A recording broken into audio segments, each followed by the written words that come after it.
Hello guys, இன்னைக்கு நம்ம எங்கே கிளம்பிட்டு இருக்கோம்னா திண்டுக்கல் தான். சென்னை டு திண்டுக்கல் தான் ட்ராவல் பண்ண போகிறோம். சென்னையிலேருந்து ஆஃப்டர்நூன் 2 o'clock போல் கிளம்புறோம். நைட்டு ஒரு 10 o'clock போல் திண்டுக்கல் வந்து ரீச் ஆனோம். கொஞ்சம் லாங் ட்ராவலாக தான் இருந்துச்சு. டோட்டலாக 8 hours ஆச்சு வந்து ரீச் ஆக.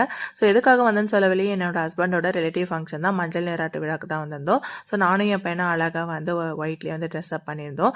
எங்கள் வீட்டு சைட்லேருந்து 11 தட்டு வரிசை வச்சுருந்தோம். ஸோ வந்து பழம், பூ, ட்ரெஸ் எல்லாமே வாங்கி வச்சுருந்தோம்.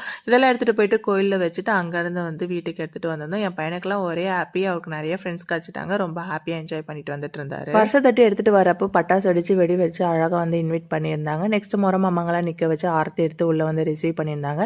நெக்ஸ்ட் பொண்ணுக்கு வந்து கோல்டு காசெல்லாம் போட்டு சல்லடையில் வந்து மஞ்சள் தண்ணியெல்லாம் ஊற்றி ஒரு சில சடங்கெல்லாம் பண்ணியிருந்தாங்க. அத்தன்ற முறைக்கு என்னையும் ஒரு சில சடங்கெல்லாம் பண்ண சொல்லியிருந்தாங்க. நெக்ஸ்ட் பொண்ணை வந்து ரெடி பண்ணிட்டு நலங்கு வைக்க ஆரம்பிச்சாச்சு. நாமளும் நலங்கு வச்சாச்சு. நெக்ஸ்ட் என்ன சாப்பாடு தான், திண்டுக்கல் சீரக சம்பா மட்டன் பிரியாணி நல்லா சாப்பிட்டாச்சு. இதோட வீடியோ வந்து ஃபுல் வீடியோவும் போஸ்ட் பண்ணியிருக்கேன். கீழே வந்து லிங்க் அண்ட் டேக் பண்ணுறேன், மறக்காம செக் பண்ணி பாருங்க.